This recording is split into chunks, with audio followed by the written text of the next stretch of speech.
that the breakouts actually worked, and I'm going to figure out what the little glitch was there before, but keeps everybody on their toes, which is important. So I invite you to also bring in thinking from those breakout groups and earlier today, and of course your experience into this conversation. We've invited 4 colleagues to participate in this fishbowl conversation.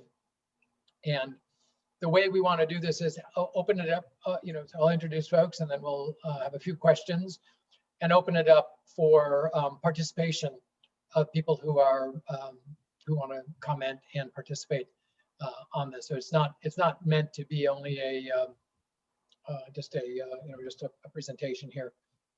So this is a good opportunity to really think broadly about what does system change mean, and how do we get to that? Easy to say, not so easy to do. But our presenters today, our guides along this route, have a lot of experience with that and coming from different venues, which is exciting to me to ask and have each of them agree to participate in this call here. So Stacy Chang from the Design Institute for Health at Dell Medical Center. I met Stacy a while ago through Dave Ross, and he got me involved with the Foresight initiative, which we heard about a little bit earlier today. And Stacy has been very actively engaged in that work, which has got a very robust look at designing the future with people who are going to be living in that future.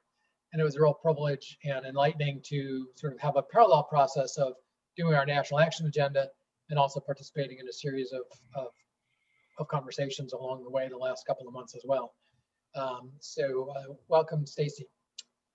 Mike Wilkening, former Secretary of the State of California, Health and Human Services Agency, and also senior consultant, I guess, Mike, to the governor on digital transformation in the state, which was really fascinating to think about how California is rethinking its whole digital platform. And I had the great pleasure of meeting Mike, oh gosh, maybe 8-10 years ago, on the very initial stages of open data, actually along with Karen, when we were start looking at that. So Mike has been a traveler along the road of large system change and has been a frequent participant in our events. So welcome, Mike.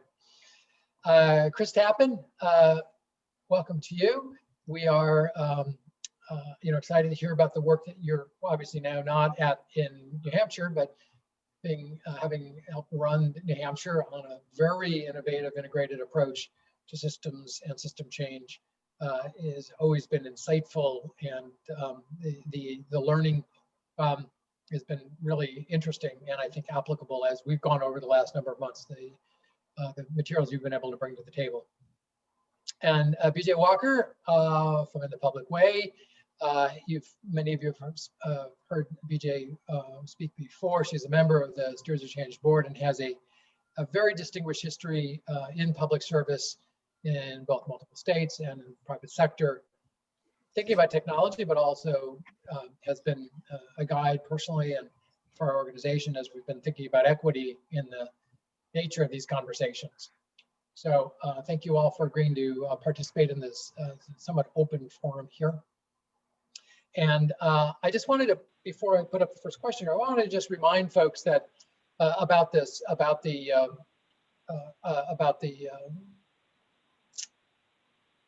initiative we're proposing, or this letter we're proposing, in terms of making children a national priority and focusing in on how do we make systematic changes in a way that will really impact children earlier in their life cycle, from birth on, in a productive, positive way. We know from prior work how effective that is by providing the social and the health supports to help kids get on the right path.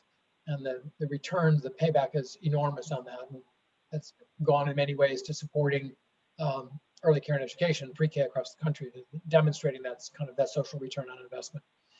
So with that in mind, if we think about how do we affect change that will be long lasting and actually address some of the systemic issues we've heard about, let's dive into this. So what I would ask you to do is just say a few words so we can put a name and a voice together and extrapolate a little bit more on your background. And the first place we want to start, and the conversation can go more broadly, is what does it really take to instigate system change? And I said in government agencies, but it's broader than that. In large, whether or not it's medical centers or in the private sector as well, certainly a great place, a great starting point with that. So with that, Stacey, would you want to kick it off?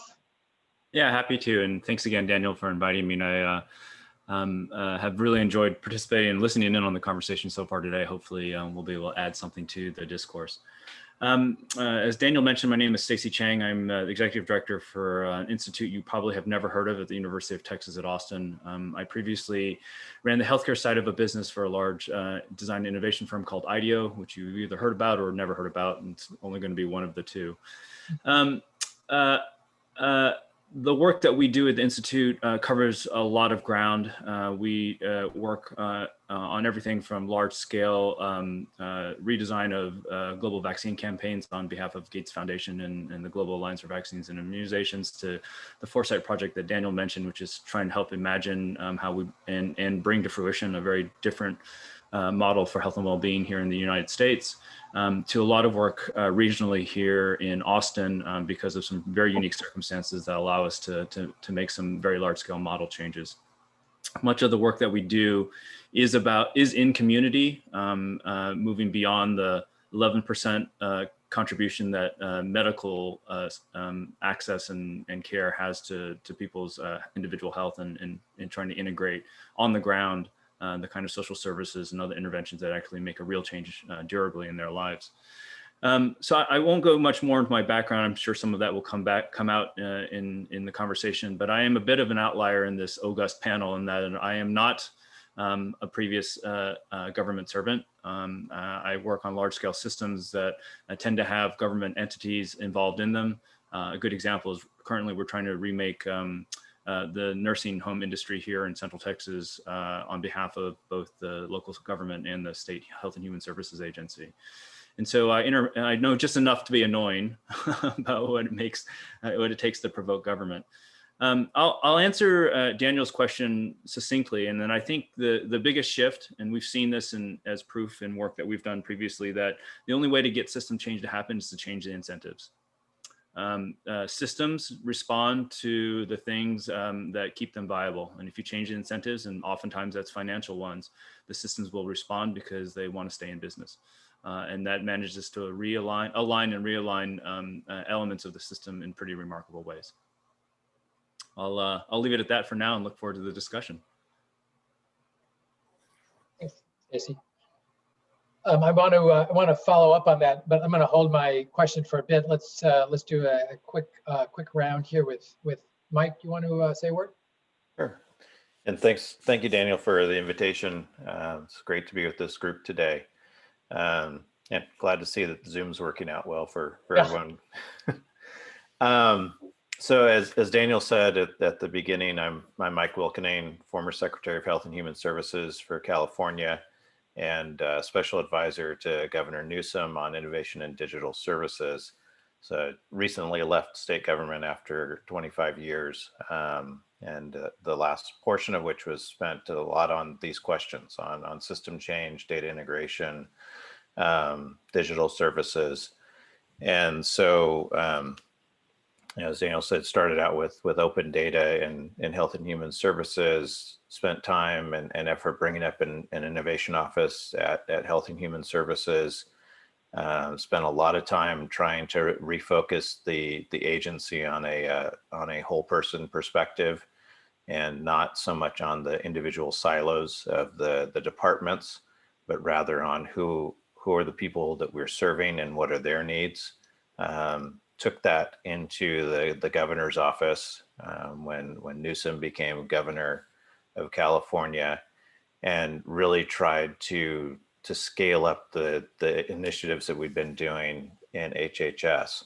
And again, with that idea of focusing on the people who are being served and doing that across the government. And there were several efforts that we're trying to do when COVID hit. And really what the advantage for California was a lot of the work that we'd already done. We had a lot of stuff already either in the pipeline or that we had some prototypes done. And so we were able to scale up some initiatives pretty quickly to help with getting information out to people, to really get insights into what was going on with the virus, and to help inform what our responses were going to look like and what our engagement was going to be. What does it take? I think that, Stacey's absolutely right. It's the incentive structures that you set up. I think that a lot of that's a function of leadership and a compelling shared vision, and trying to figure out how to move that and articulate it so that you get people to buy in, either to change the structures or to come on board. And I think that it's easy to say, it's incredibly difficult to do, and it's even more difficult to sustain. Well, you want to dig into some of those questions as well. I know, incentives, I think financially, but I'm assuming that there's many other incentives that we want to probably talk about that may be also closer in for folks. BJ, welcome to the conversation. Greetings. My name is BJ Walker, and right now I run a small consulting practice, which I talk about as change management as a service, not as a theory, not as a concept. And it's a service because I believe the people with the problem, you have to marinate with them in order to figure out where solutions might come from. So I try to bring together teams who work with executive leaders of public systems and their teams to try to help them navigate change efforts that they're trying to put in place, all while they keep their jobs by not screwing up anything else while they're doing it. I've been a public official in Georgia and Illinois, running human services across the spectrum, including child welfare. And I've worked in city government for Mayor Daley, actually coordinating the city's response to human service issues and education issues. So I've got a checkered past, a lot of experience working in the public sector or working in public systems. When I think about the question about making large-scale structural change in government, I think it's an issue of answering a fundamental question. What are systems going to do differently because you make the change you're proposing? Today, we're talking about interoperability. So if we're able to get that large-scale structural change in place, what are the systems going to do differently? How are their behaviors going to change because of what they know about children? I think that's the fundamental question that we have to answer. And if systems can figure out how to change behaviors, then they change outcomes, and they change actually the perspective of the people who are being served by those systems. Huge issue. Later, I want to talk about the trust issue. Trust is a scarce commodity in government, particularly between the people who are doing the serving and the people who are being served. We have to take that into account when we think about making these changes in government. Thanks, BJ. That was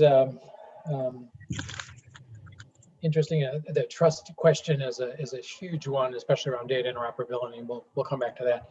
So just to round it out, Chris Kappen, greetings. Some introductory thoughts.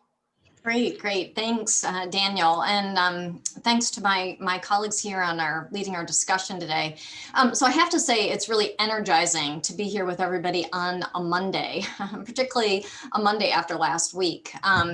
So far, hearing the really thoughtful dialogue and this idea that we're all trying to collectively move towards this goal of improved health and well-being for everybody, which is really focused on how do we increase this interoperability goal that we've had for so many years. I've often looked to the work of BJ and Mike in my career to think about how to be a systems change leader and bring about, the kinds of changes that we're all talking about, which really we can't move them forward without having data to inform what we're doing.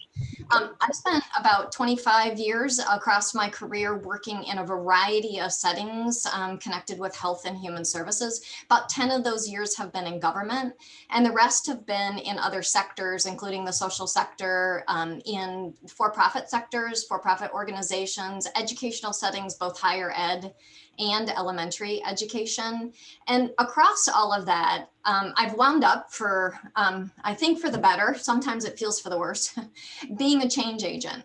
Really being someone who was willing to instigate and then manage and lead change on the front line, within programs and systems and across systems. And I would really say the latter part of my career has become across systems, really realizing that frustration that we all feel that you can't solve these issues in a single silo or a single program or single area.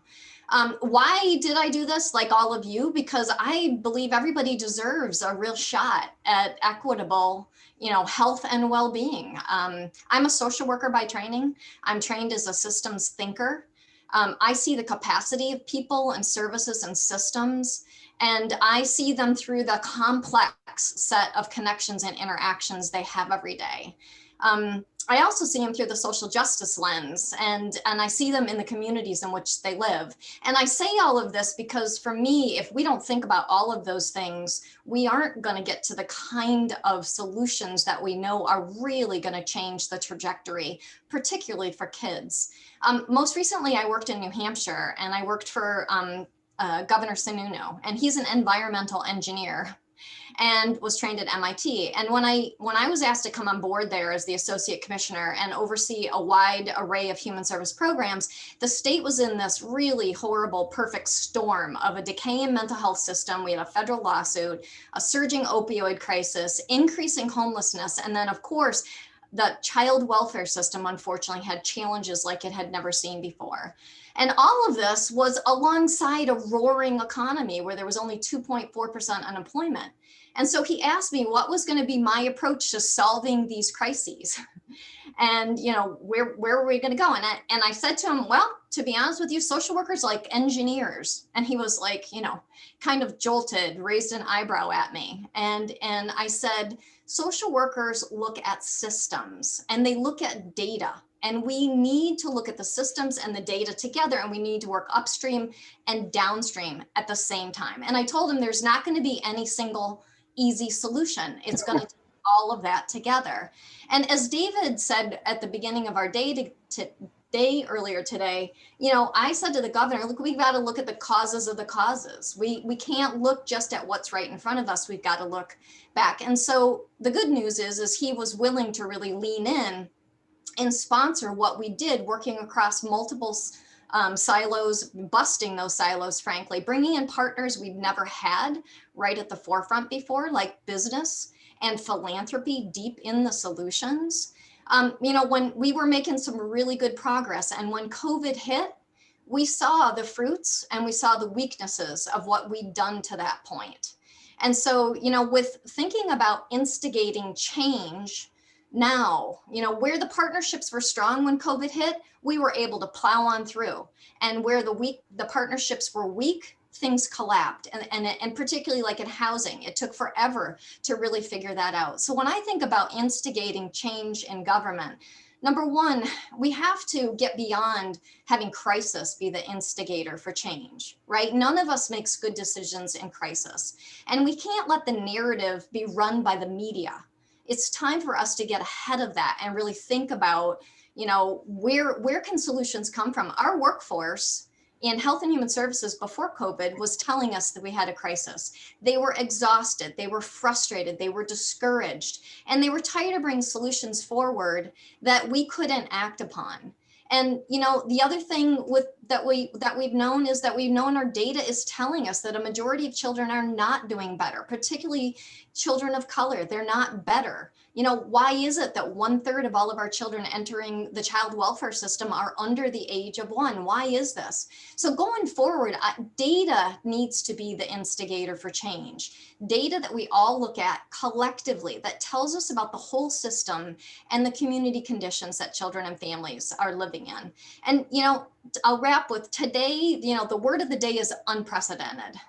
frankly, I'm getting kind of tired of it, but to seize the moment, right? It's time for bold vision on what are we going to do? How are we going to do it? What are those partnerships we have to have? And then taking that vision to a pragmatic level that we can explain the how. That's where I see the rubber often misses the road, is that we have great vision and we can't bring it down to actually how do you pragmatically implement from the upper levels down to the community and where it touches the children, the families, the individuals in the community. So I'm excited to be here today and to work through this discourse. Chris. So this is an opportunity now for panelists to be sort of interrogating each other as well around thoughts that you've been hearing. And I just put a note into the chat. This is a good time also to be sort of raising some of the questions and thoughts that you have. I know there's a lot of people who've been doing a lot of leading of organizations on the call here. So so I want to make sure we hear from folks as well. So any immediate responses to stuff that you've heard from BJ, Stacy, Mike, Christine, amongst yourselves there? Well, maybe I'll provoke the first question, which is, I think there's some tacit agreement amongst all of us that incentives play a role. Michael, you touched on it, or I heard someone else, at least someone say something about the role of leadership in changing of those incentives. Again, I've never served as a public servant.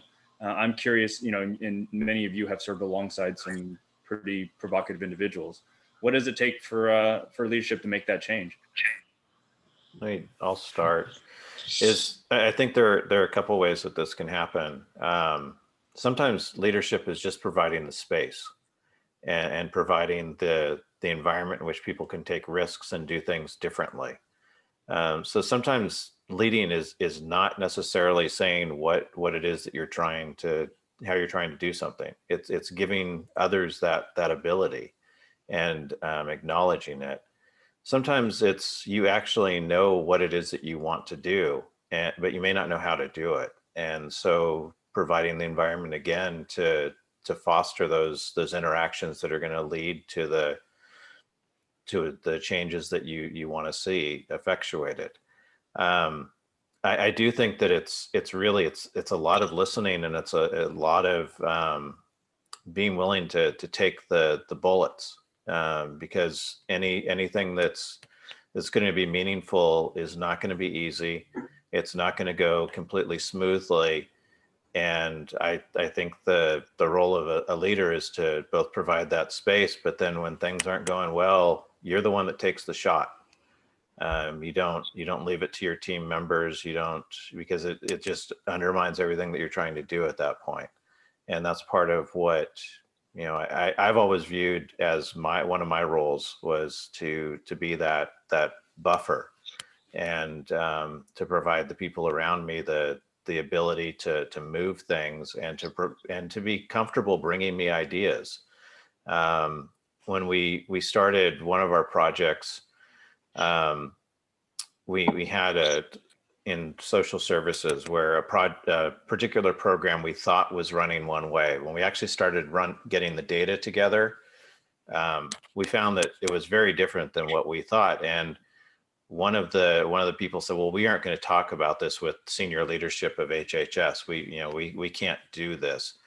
I said, this is exactly what you're going to talk about. You need to be honest about this and get that out there. And I said, and more to the point, the people that are bringing you this information, you need to support them. Like you need to tell them that this is what you're looking for. I said, because if you go at them and say, I don't believe this, it's fine to question and see if it's really true. But when it's true, what are you going to do about it? Are you going to change or are you not going to? But to stifle the information that's coming into you just means that you're going to undermine everything that you're trying to do.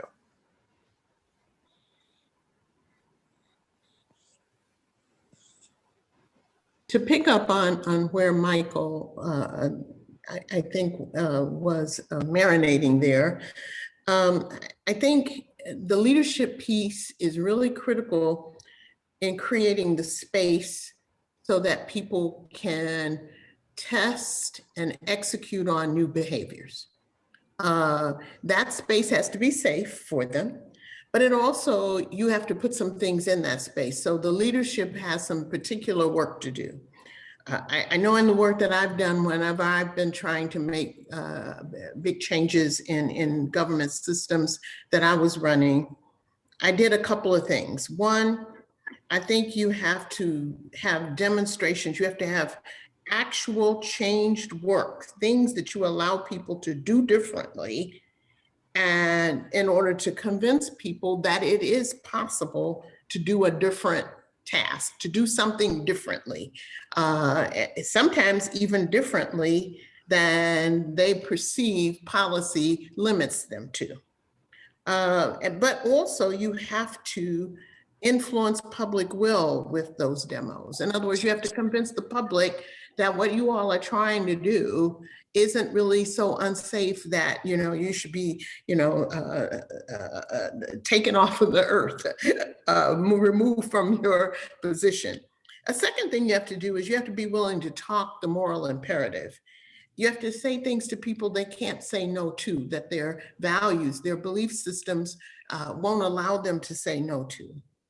And then you have to figure out where are these windows inside current policy that don't expressly forbid you doing what you're trying to get done, and do some things within that space. Making change in government is often the space is too tight and too small for you to get something really big done. And technology is usually how government tries to look at making change, but the technology, while it can create space, it doesn't create the space big enough, or that the behaviors can go along with the changes that the technology offers. So those are some of the ways that I think about it. Leadership matters, but it matters if the leadership is willing to do some fairly specific, targeted things that are going to open up the space enough that the people who do the work and the people who are affected by the work that's being done have an opportunity to have new behaviors, experience new behaviors, and think differently about one another as well as the work that's being done. This is Chris. I'd like to just kind of build off of that and maybe put out a little challenge too around this. So, you know, there's leadership, the verb, and leadership, the noun, right? So we as leaders often, you know, considered the executives, I think creating more leaders who actually have that designation and are empowered to lead in varying areas is really critical. Too often, and I respectfully challenge the taking a bullet phrase, but I get the buffering, Mike, what you were referencing. Too often, I think we create, there's a fear created that many of our really good mid-level, even close to senior level leaders are afraid to step up because they fear that bullet taking, versus really having it be cultivated about how to become a buffering, how to work across the aisles, so to speak, how to work with varying stakeholders who have their own risks, their own fears, their own ego and turf that can get in the way.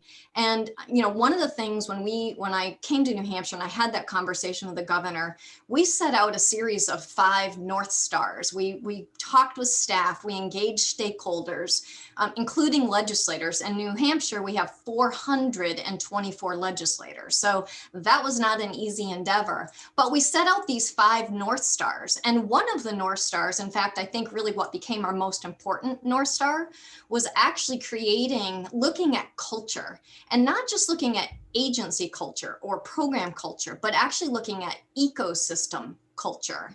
And really to understand what were the influencers in that culture that really inhibited people stepping in and taking up collective responsibility. We'd never had philanthropy stepped up into child welfare arena in New Hampshire before.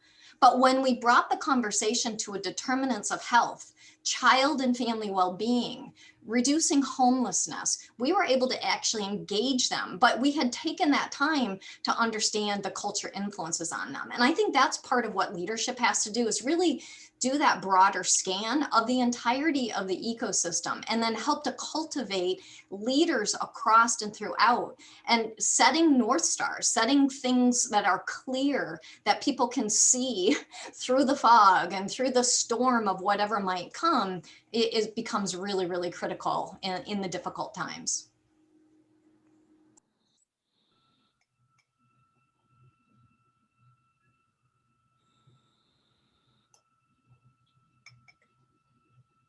Leaving some space for people to jump into the conversation.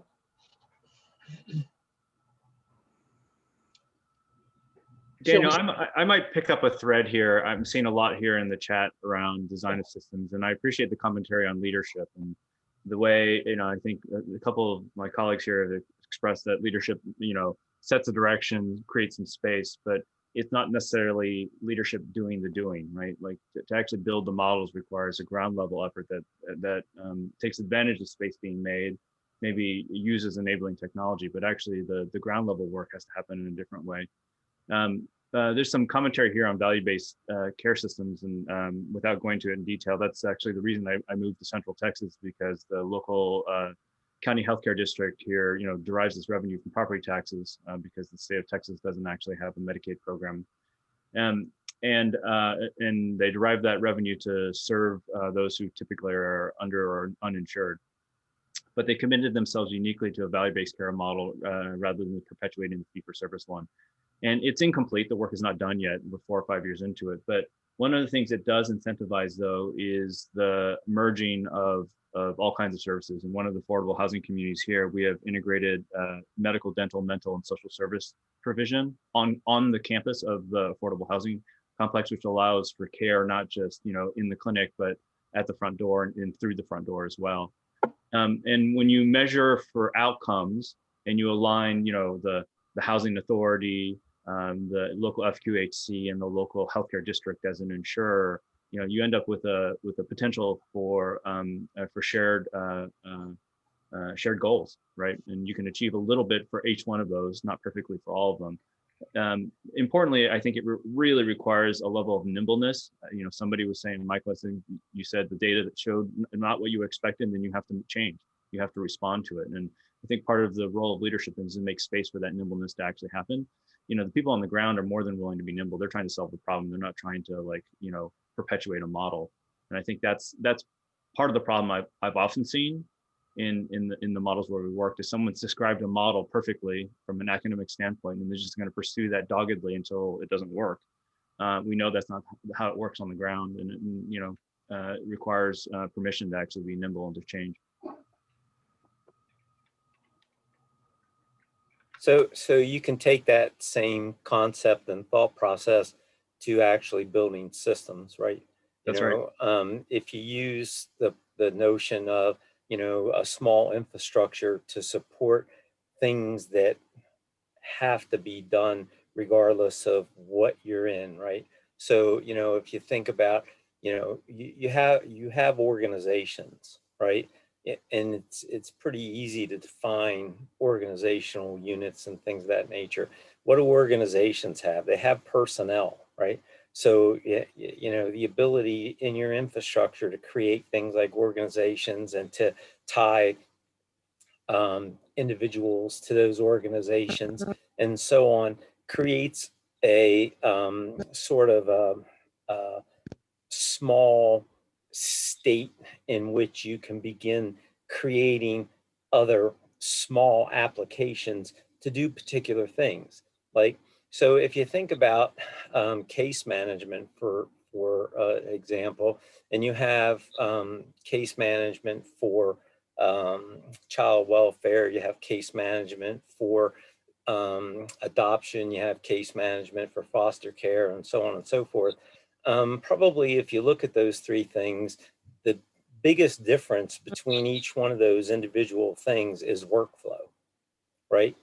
But the content of that they're working on is very similar, if not the same, right? And then the things that are different, you take that difference and you put it into the module that's supporting that particular area, right?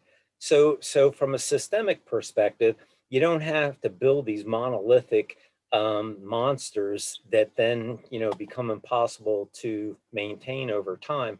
What you have is you have a fundamental baseline of information that then you build smaller components, if you will, smaller apps, whatever you want to call them, to actually do targeted capabilities for a particular area, right?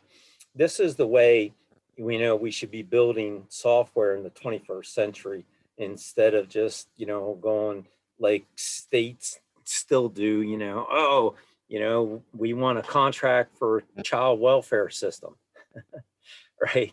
So you build this monolithic block of child welfare stuff. And then, you know, you go, oh, you know, we also need to update our foster care system. Oh, we also need to update our adoption system, and so on and so forth. So you get these things built, you know, over time by different organizations and so on and so forth. And in the end, you don't have much better capabilities than you had with the system that you're trying to replace, because you're using the same kind of monolithic thought process to build a system, right? These are the kinds of things that we need to think about if you really want to begin getting communities to be able to share information and understand how that information impacts what they're trying to do, right? Yeah, Ken, I'm going to build on that a bit. You can see, I mean, there are examples that we tend to be siloed and a little bit with blinders on because we focus so much on the unique dysfunction of the US system. But, you know, if you look at, I mentioned this in the breakout session on social determinants just an hour prior. You know, Singapore in 2018 merged for its seniors population, merged its family services ministry with its Ministry of Health, because essentially they're in pursuit of the same thing. And some of it is for efficiency, you know, there's redundancies, but actually building around capabilities, which are common across silos of need, is much more efficient and much more coordinated, because then those capabilities can be applied wherever the need actually is instead of in the pre-prescribed silo. If you look at the NHS in the UK, you know, they realized that their monolithic model, which they applied to the entire country, is average and therefore insufficient for any specific locale. And there was a lot of conversation earlier today about how you have to adopt to local nuance. They decided to give the Greater Manchester region all the money they would have spent using their national model, and said, you run your own model. When you prove it better, then we'll learn what we can from what you deployed and make it universal, and the ones that are still locally nuanced should remain so. So, and what Manchester is doing is actually breaking its interventions from a government standpoint into capabilities, as opposed to sort of either human services silos or child welfare silos or health silos and all those sorts of things. There's an inherent efficiency to be found in that, but as Michael sort of said, the road's not easy. Like, making that change is hard. And, you know, from a designer's point of view, I actually think of shame and envy as a particularly useful element, right? You can build these models at very small scale, and they will actually shame other systems because they're more efficient, they cost less, they produce better outcomes. Building the evidence for that from a small scale first, which people can't help but then to replicate if they actually just want to stay viable, I think is actually a really great way to actually invoke the kind of change. The problem is government is rarely the entity that has the funding or the courage to make that happen. So you actually have to engage philanthropy or like-minded, even corporations, and that's often a dirty word in this space, but like, I think the free market has a role in this as well. I actually think that's where we're going to have to find some unique collaboration to really see change happen. So there's a particular thing about the UK example that Manchester was exemplifying, which was the integrated health and social care approach. That's right. That's right. But it was helped by fundamentally a maniacal focus on several outcomes, to the point where someone like myself, who is a type 2 diabetic, I get plagued by my caseworkers, and I'm not ill. I'm in a preventive mode, and it is quite intensive. Even during COVID, it's been quite intensive, where they are chasing me up all the time, you know, wanting my measurements and stuff. It's a deliberate outcome preventive focus. The other one that I would say that comes in the Manchester example, and I put in the text the example about New Zealand as well, is the realization that you can't do it within the silos. So Manchester broke the silos by combining health and social care. Finland's doing the same thing with several projects in Finland. But the example I was putting in about New Zealand was around long-term welfare dependency. And the question started off with about leadership. That example, the leader who drove the question was the finance minister, the guy with the money. And his initial approach to this was not anything about social, it was about finance. He wanted to cut the welfare budget. And he asked a question that people couldn't answer, which was, what's the biggest cohort that I need to worry about? And what in New Zealand, they don't have time limits on their welfare. They found out that the biggest cohort for expenditure was young women who had multiple births, typically by multiple fathers, before they were the age of 18, before the welfare agency had a legal mandate to get involved. Because until you're 18, you're not covered by that organization. You're a child, not an adult. And the one typical scenario was a mother with 3 kids, where because of the law in New Zealand, you don't have to look for work until the youngest kid is 6 years old. So she was 23 before she got into any structure. And she would effectively be in and out of welfare for the whole of her life. And there was a surprisingly large cohort of people that fell into this category, and a very long time frame. So it's a bit like some of the early work that was done in New Jersey for the Dateline report of social determinants of health, the hotspotting type focus. And they realized they needed to intervene in this young woman's life. And by intervening at the age of 15 and 16, so she finished school, she got help, all that stuff, they paid for it out of the welfare budget because that was the logical thing to do. But they had a finance minister who was willing to break all the rules to do that. And that set up what they call the intervention program in New Zealand. It's now used in multiple different areas. They collect data on every social intervention on every single person on welfare in the country. Australia copied it. Because in the same organization have what they call Medicare, which is what you call Medicaid, healthcare for everybody. They have all of that. So every Australian is tracked on social interventions for their whole life. And it's individual, but it's not named. So it is protected, but they can track what interventions make a difference because they are, again, maniacally focused on the outcomes. And that's the bit I see missing from here is that outcome focus, and then pulling together the data that will target some of that stuff that allows you with the political leadership to actually make the changes. These projects started small. They were not huge projects. They started small and they grew when they realized it made a real difference. Can I pick up on that? Martin, thank you. That was a wonderful summary of a lot of the things that I know that myself and others, and particularly focused on the early childhood space, have looked at New Zealand and Australia and the dashboards they're creating and aligning around outcomes. I think the one thing that I'm wanting to ask about, and Stacey, I want to go back to a comment that you made too, is that if we could all agree on a maniacal focus on outcomes, it seems to me, though, Martin, that the other trait that those cultures have in New Zealand, Australia, those countries have is perhaps a higher trust in government. And can we get to that maniacal focus on outcomes and track data the way that you're suggesting, if we don't also take seriously that right now the trust in government, and I would ask everybody, our 100 people on the call today, how do we feel about that? Do we have a belief in the ability to bolster government? And Stacey, you made the comment about, that you think shame and envy are good motivators. I have to challenge you on that. The research really shows that shame and envy aren't good motivators. They create momentary change, but it doesn't sustain. And I would say that the last thing we need right now is to make anybody in government feel more shamed or more envious. It's not a good motivator of positive solutions. And so I just want to put out those couple of things. And Martin, again, I agree. We in New Hampshire, we had an opportunity to create a council for thriving children, created bipartisanly with an executive order by the governor. It's created an integration and a connection amongst all of the sectors that You know, it's at the beginnings, it's only a year in, but it is fundamentally intended to work towards that focus on outcomes you're talking about.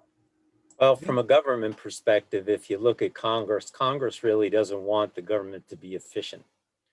Okay, and you can tell that by all the legislation they produce that have sort of built-in silos within the legislation.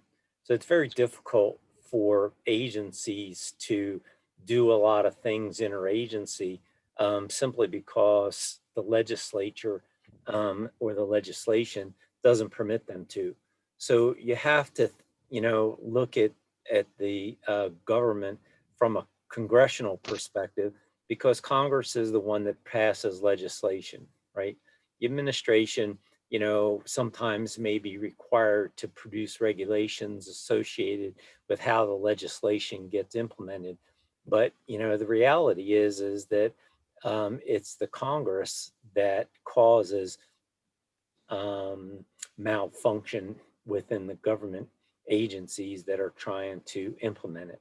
And So that's a big problem for agencies because Congress gives them a very small silo, if you will, and they don't necessarily link them to other silos.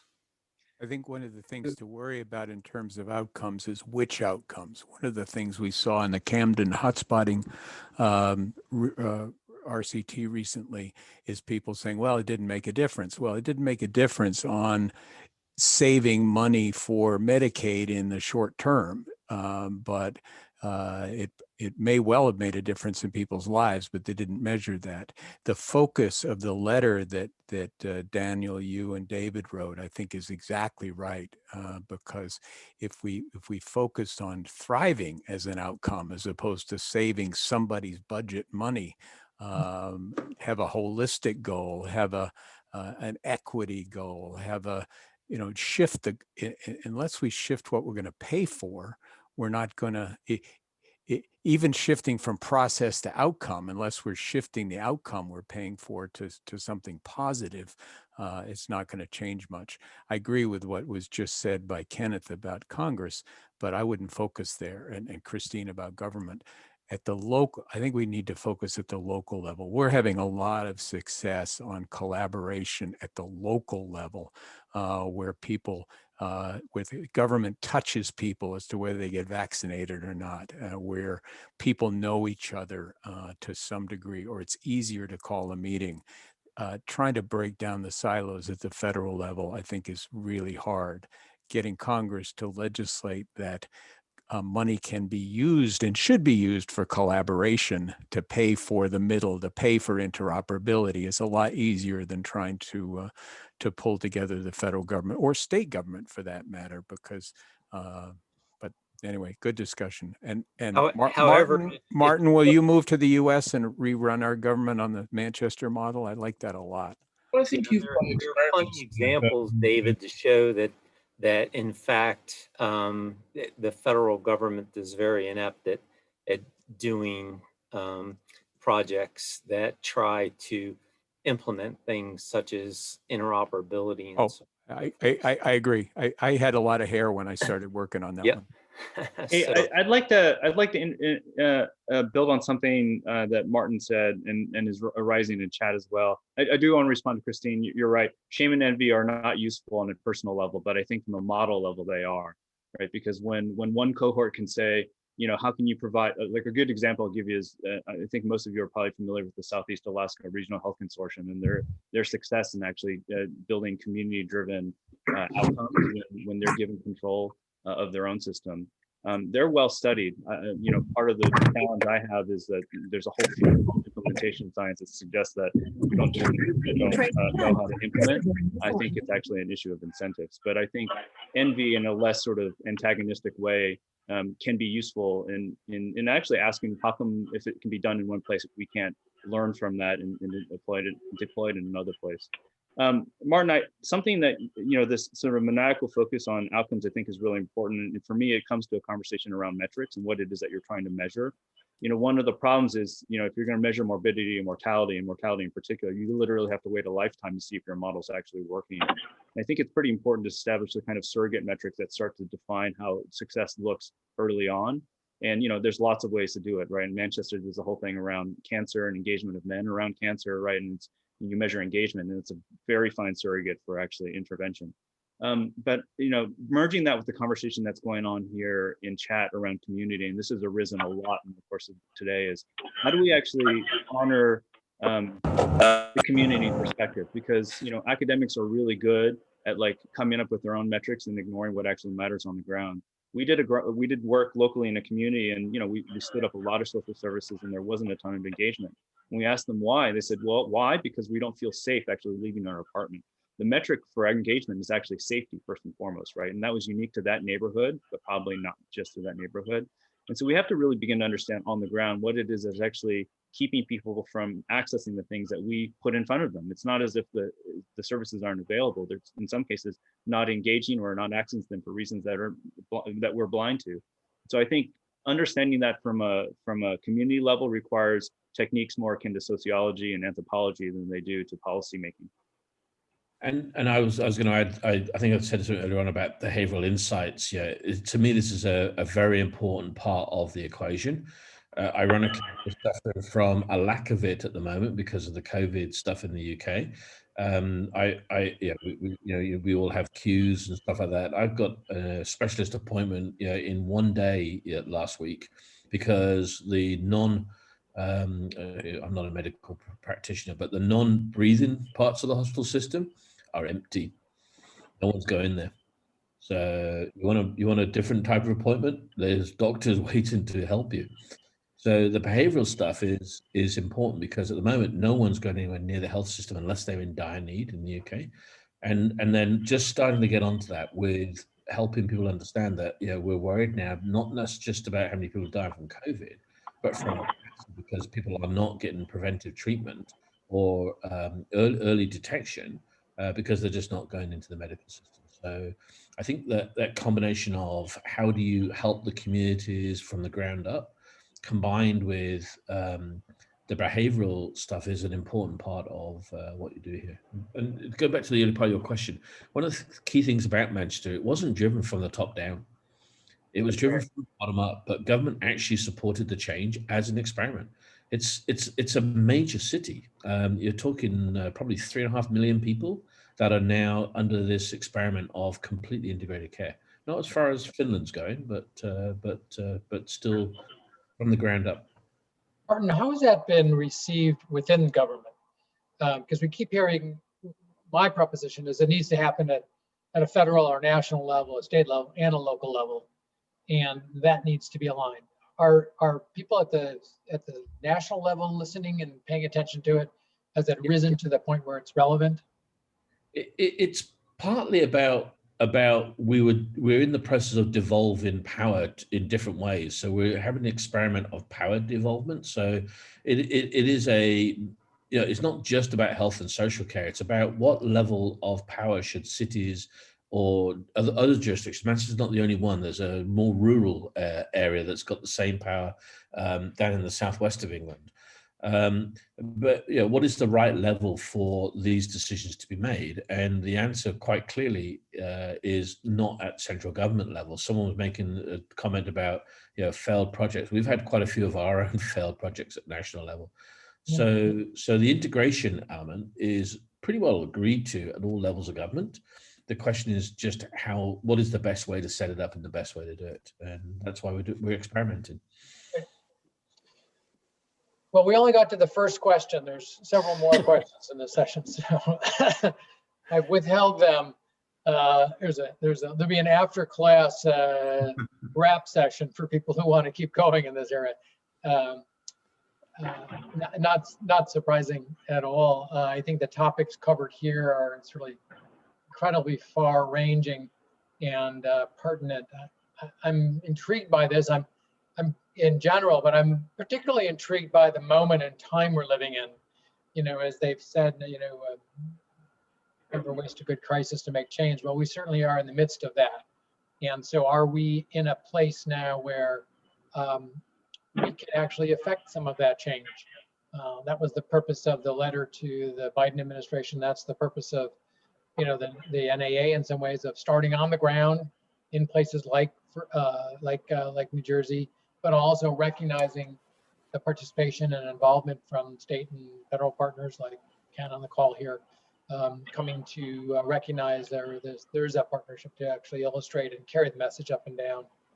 And so I'm hoping that, you know, as we proceed through tomorrow and then move forward, that we keep this in mind, you know, that system changes, you know, it's a complicated thing, particularly in the social services. But if now is a moment to change, if now represents an opportunity to think a little bit differently with the new administration, we certainly want to be in that conversation. And so I want to be respectful of the time here. We're getting very close to 4 o'clock.